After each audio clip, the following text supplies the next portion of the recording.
It's another episode of the Locked On Coyotes podcast. Arizona finally returns home after stumbling to end the road trip. We're going to talk about their return home to the Mullet Arena. Plus, Dylan Guenther gets loaned to Team Canada. We're going to talk about that as he prepares for the World Junior Championship. All that episode of the Locked On Coyotes podcast.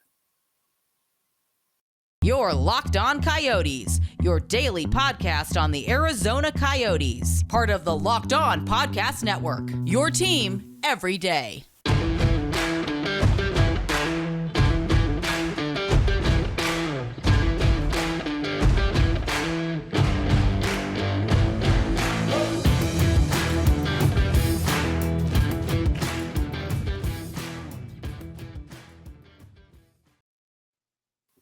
Welcome to the show, everybody. This is Locked On Coyotes, your number one podcast on the Coyotes. Today's episode brought to you by BetOnline. BetOnline covered this season with more props, odds, and lines than ever before. BetOnline, where the game starts. I'm Rabin Leonio. That's Carl Pavlak right beside me. On today's episode, I want to thank everyone for making this show your first listen every day. We are free and available on all platforms, including on YouTube. And of course, for our local listeners, don't forget to find us on the KPNX 12 News app.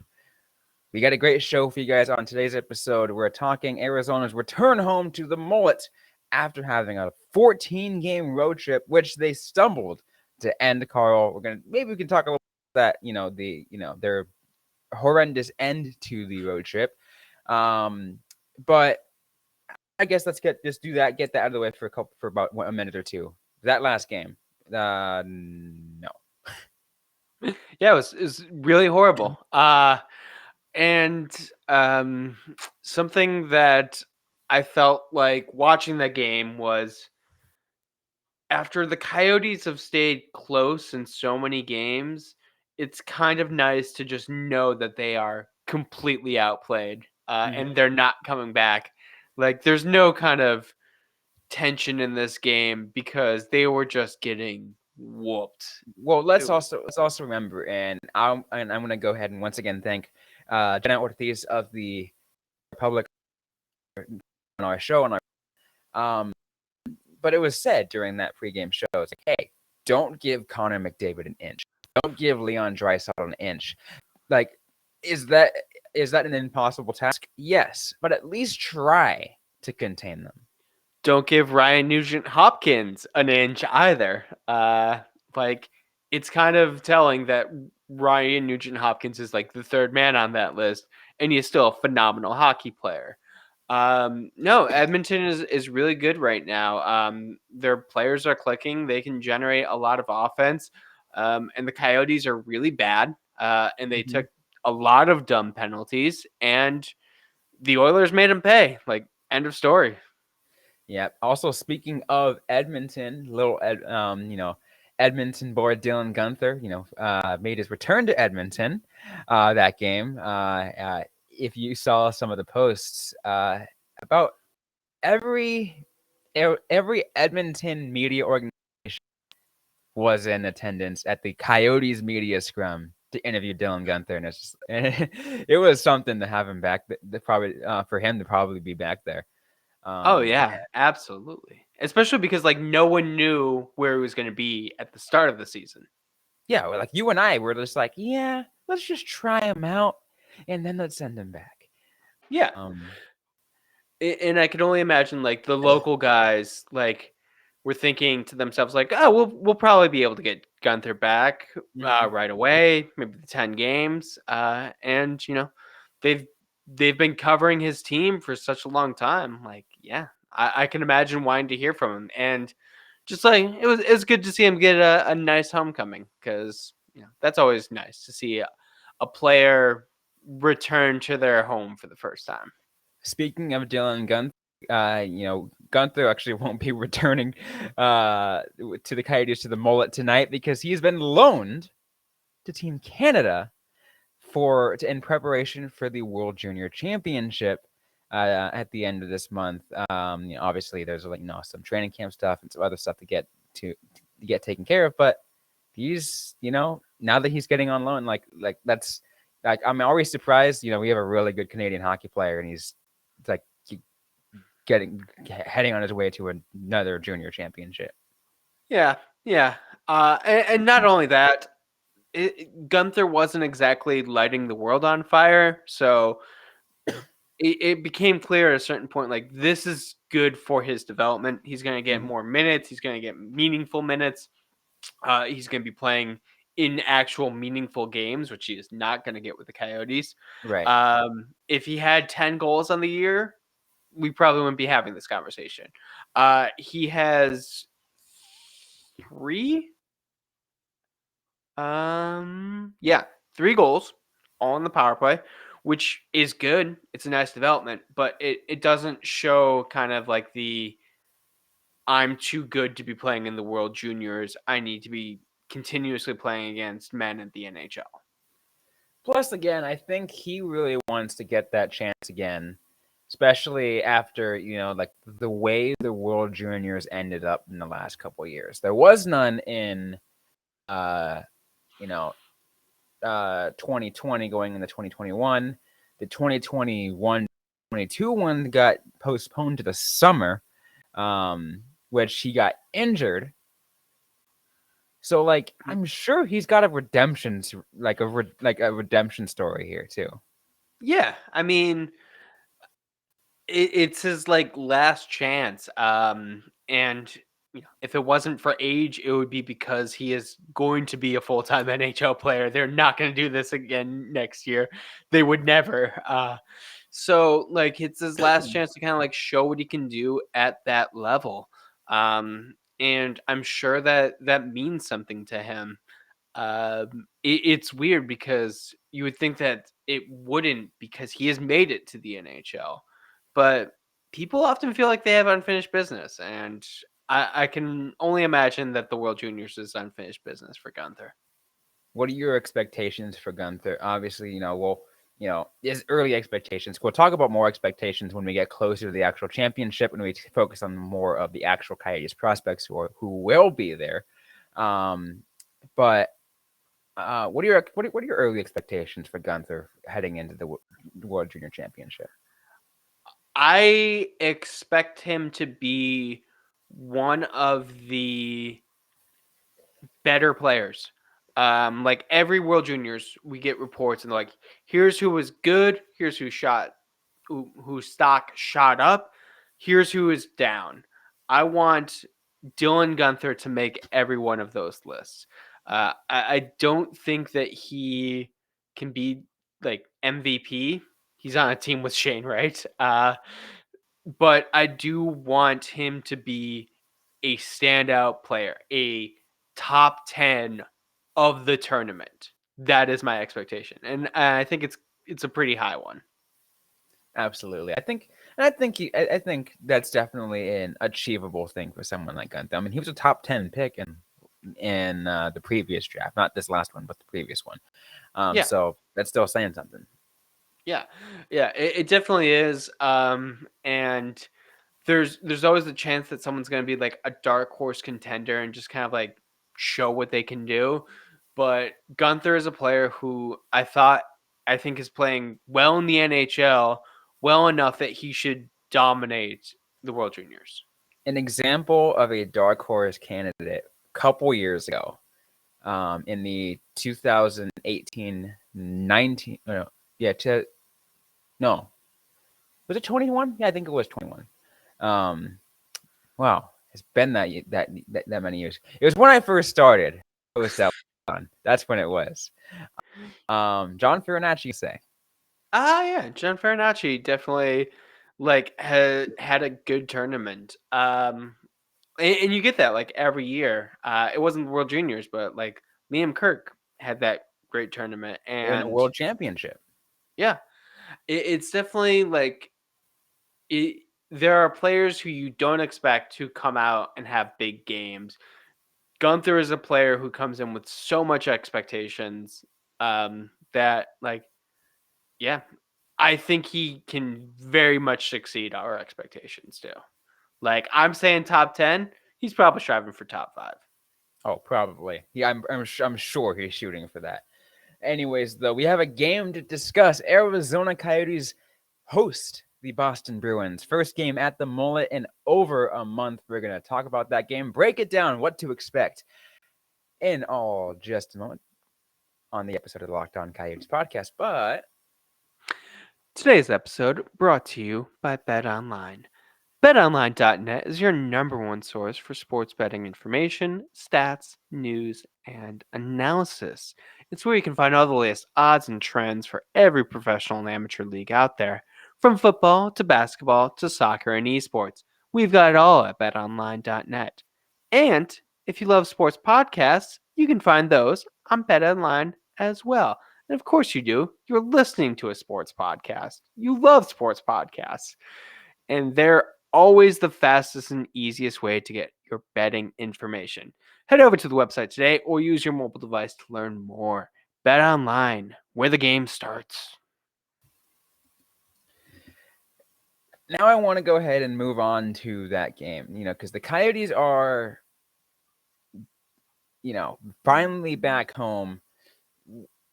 I was wrong about how they end a road trip. I was hoping, because I was hoping it's like, hey, they'd end a road. They're gonna end this road trip because it's an unprecedented long road trip. So they're gonna, go into like that stupid second wind and somehow have a good, a good final couple games, and then come home on good momentum. Well, I was wrong. They stumbled, and now they're finally home. The question is, do they finally feel comfortable now that they're back home, even though they've only had 4 home games, really? I'm going to do one small correction for that. It would have been like their 4th wind because that road trip was so long. They had their 2nd wind and their 3rd wind. But yeah, I get the sentiment. They've been home for 1 day. So it's not like they're having a long break. Like you said, the Mullet Arena is a new home. I think they're going to feel a little bit more comfortable because you're sleeping in your own bed, eating your own food, all that kind of stuff. But they're also facing one of the best teams in the NHL. I don't know if it matters how comfortable the Coyotes are on home ice. I think it all depends on how the Boston Bruins decide to play. You just have a really bad matchup for your first game back home in over a month. Yes, I honestly cannot think of a worse one. Maybe the Minnesota Wild, just because they tend to match up poorly against them, but against one of the top teams specifically, who have I think I saw it's been since 2009 that the Bruins have beat the Coyotes. I don't expect that to end tonight or when you're listening to this.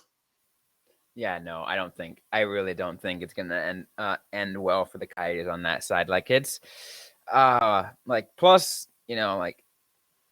I feel like this is a case where they feel defeated from that last bit, and they haven't had enough time to adjust themselves back home because they finally got they probably had I'm assuming maybe an optional practice yesterday, and then they got morning skate today, which isn't really much of a morning skate. It's just a couple laps around and back in the locker room, because that's all it is, and you're in Arizona. But yeah, I think it's gonna take a couple of games, which unfortunate they only have 2 games, and then they go right back on the road for 1 game, and then they come back.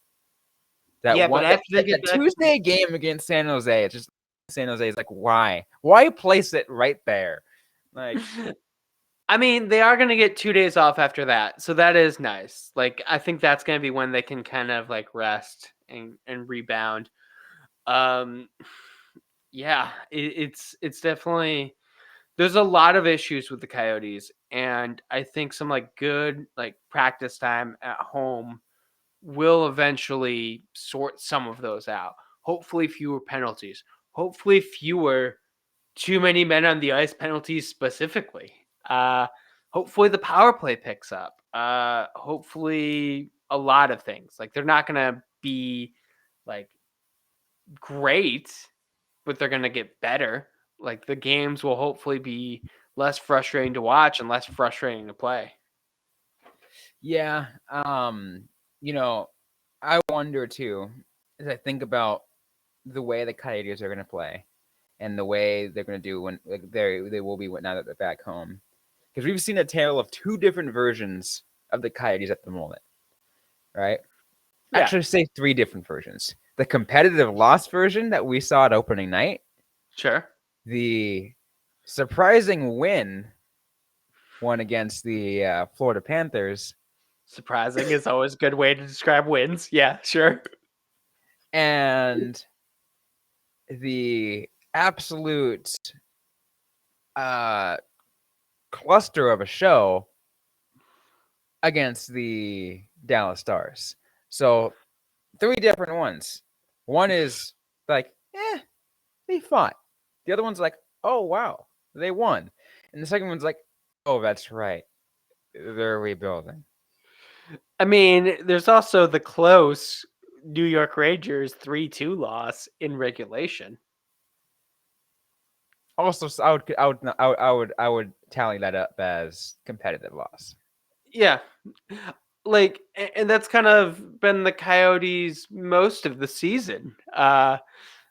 With the only added caveat that we haven't seen is the upset win because their opponents underestimated them, like we saw with Toronto.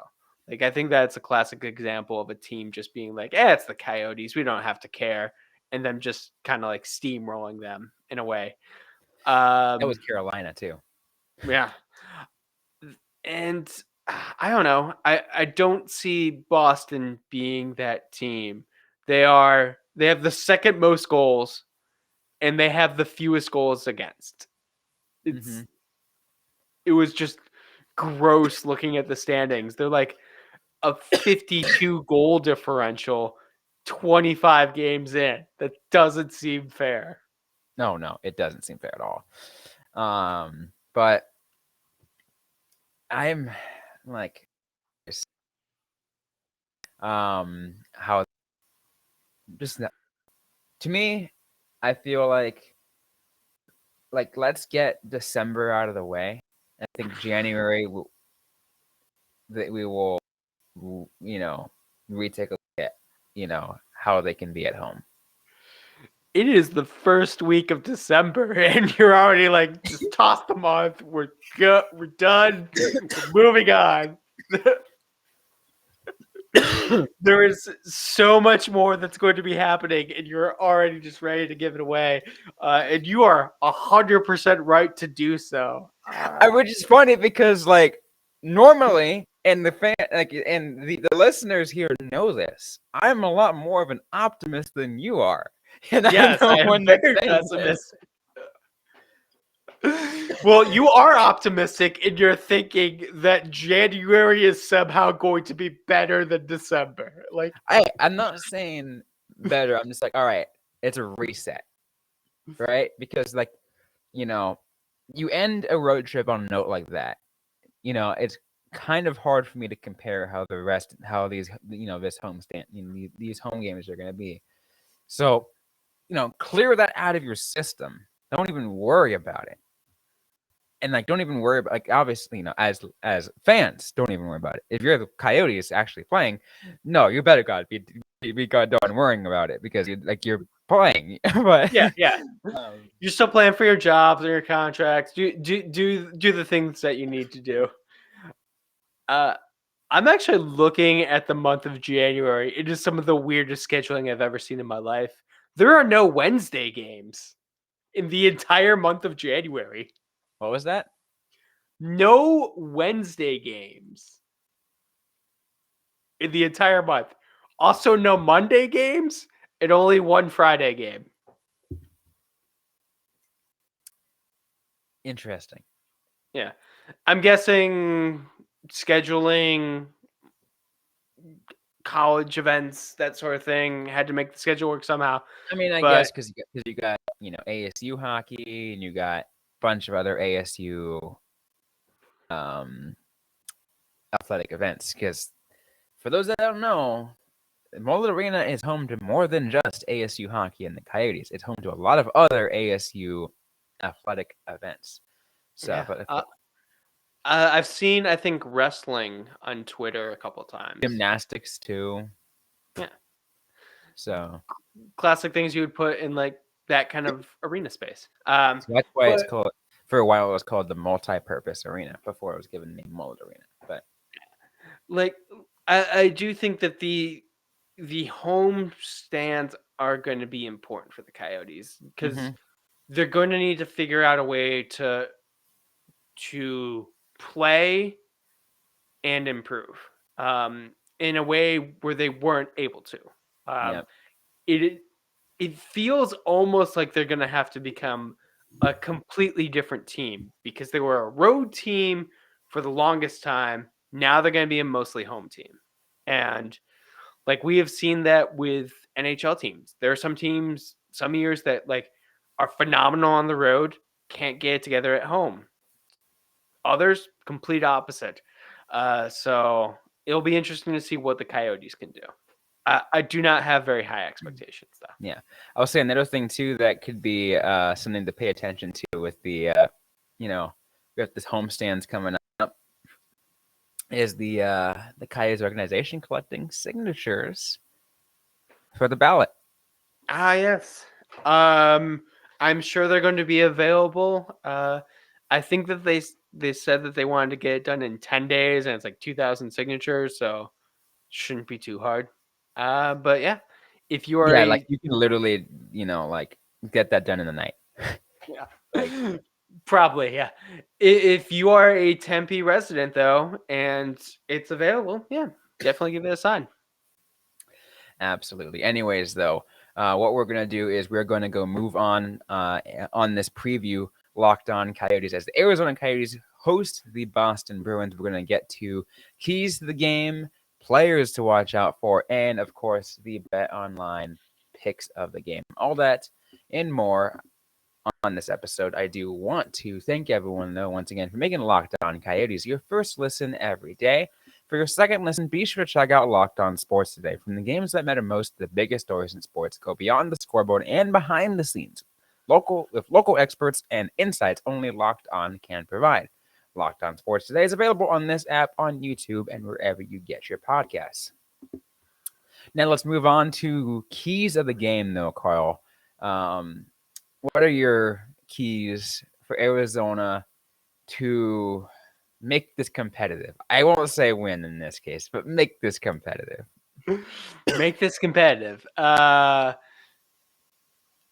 Stay out of the box. Definitely the most important thing. 100%. It's going to be the biggest hurdle. Get something going on the power play. And phenomenal goaltending. That is what it's going to take. The Bruins have been getting some great goaltending, and the Coyotes are going to need to find a way to match that. Yes, absolutely. I think also for me, another big thing, you made some really good keys, is the the start to a game. Right, we have yet another game in which they just had a really poor start, and it showed. Yeah, it definitely did. It would be great if the Coyotes could start a game on time. I will leave it at that. Yeah, absolutely. Let's on to players to watch out for. Who do you get your eye on tonight? So, I am not sure if he's going to be playing tonight, but if he is, Nick Ritchie. He's missed a couple of games. He hasn't played since LA. He's not injured. He is a former Bruin. I always look for a player who, is playing against their old team. As we've seen with so many Coyotes players, they tend to like go all out against their former team, and I think he has just like the right energy for like a big game. He's gonna get a chance with Guenther off to the Team Canada potentially. I'm not sure. Right, absolutely. Yeah, that's definitely something to pay attention to. I mean, like, although Andre Tourney has been still loves to stick to his 7D11 forwards, which still baffles me. But I mean, even then though, like Guenther's out, you gotta swap in a forward. Why not put in Nick Ritchie? because Andre Tourney is weird like that. Fair. He's making some good decisions, but some I'm just like, okay, this is interesting. I mean, let's be real. Ritchie was having some rough games Yeah, leading up to no, it. absolutely. I'm not saying that not having Richie and like just like, hey, this dude 6'12" and just keep Richie in, and like if it makes sense, it makes sense. It's just continuing to do these 7-11. Still, like to me, I'm just like, all right, you know what? You're the coach. You know what you're doing, but it just looks weird. That's all It I'm saying. does. It's a very interesting setup. And the Coyotes continue to not have success with it. So let's see. Yep, let's see indeed. Let's now move on to the picks of the game as I try to fish out the available lines for the game. Boston Bruins are 1.5 favorites at -125, -310 if you go on the money line, plus 273 for the Arizona Coyotes. Its total points is set at 6 points. Against Edmonton, it was 6.5, so moved up a little bit, but now it's back down to the 6. Which is sure the last time these two teams played, it was 6-3. And as I said earlier, the Boston Bruins have scored the second most goals in the NHL. So I'm gonna say over. Go with the over. Because that seems ridiculously low to have 6. I would not be surprised if Boston alone had 6. Although a 6-0 shutout after the Edmonton game, who knows? Oh, doesn't it? Wouldn't put it past. Wouldn't put it past. It's in the realm of possibilities. Absolutely. So that said, so you're definitely in the mindset that Boston's going to cover that spread, and it's going to go over. That is my thought process. I have seen nothing in the past, let's say, 2 weeks. Well, that will convince to tilt the needle in Coyotes' favor. Yeah. Like it's it's gonna be home ice for the first time. Who knows? Boston could take the Coyotes easy. The teams have been arrogant before. I wouldn't put it past anyone. Vejmelka always has the chance of standing on his head.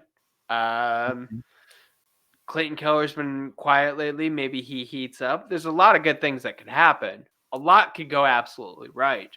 But I think 9 times out of 10, you play this game and the Bruins win it easily. Just got to hope you're there for that one time. Absolutely. Let's get a final score prediction.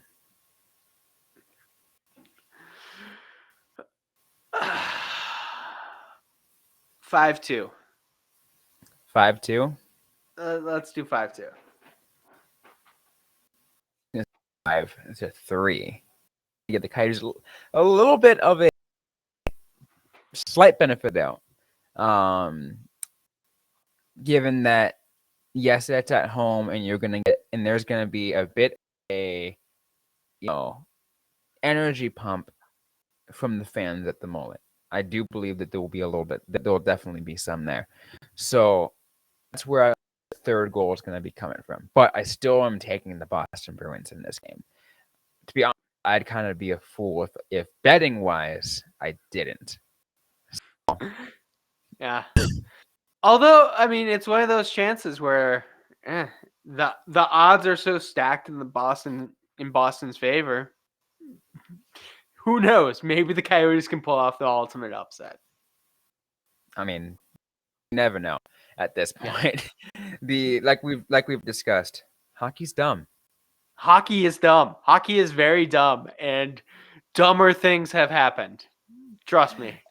Absolutely. I am going to ask you for one final prediction, and I asked this of Jenna in our pregame against Boston. Against Washington, but any crazy like prop bet that you want to make a prediction on?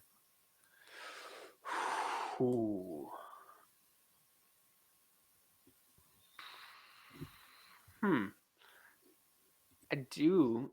I always like it. I am going to say Coyotes take 3 penalties in the first 10 minutes again. Okay. I like it. I think that's a reasonably sound kind of bet to make, which is kind of stupid, but yeah. Like it's a like if you're a betting man, and I would make it just seems a reasonable thing to. Yeah. And what may be an actual prop, first penalty, the Coyotes. There you go. Okay, I feel that. You know what? I could really appreciate that. I really can. Any thoughts before we close things off? I feel like I'm gonna be sad tomorrow. It's gonna be sad. Like I have no good feelings going into this game, which also kind of makes me think that hey, maybe I'm wrong. I am often wrong, so who knows? A lot of us have been wrong. Yeah. That's the kind of the joy about being a hockey fan, Arizona Coyotes fan, Arizona Coyotes reporter. Just anything where you have to publicly say your predictions, it's always fun because the people who get to just have opinions, we can make absolute crazy predictions, and listeners can give us crap for all they want. Yeah. And feel free to. I do not care if you want to crap for any of my lame predictions. I want to hear it. Just go ahead. Mentions on Twitter. Feel free to do it. Well, I think we've been kind of okay, like not egregiously bad for most of the season. So I think last year humbled us. Last year set the tone. Yeah, it really did. Anyways, though, we're out of time on this episode of the Locked On Coyotes podcast. If you like what you heard, don't forget to leave a review, to like, comment, subscribe if you have yet to already. We're available everywhere you get your podcasts, including on YouTube. Don't forget to interact with us on social media. We're on Facebook, facebook.com/LockedOnCoyotes, on Instagram @LockedOnCoyotes, and on Twitter @LO_Coyotes. I am personally @Robin_Leonio. Carl Pavlock is @Carl Pavlock FFH. Interact with us, ask a question you might have. We might answer right back, or on a future episode of the Locked On Coyotes podcast. Thanks again, everyone, for listening to today's episode. Hope you guys are staying safe out there. Hope you guys are staying healthy. And don't forget to howl on.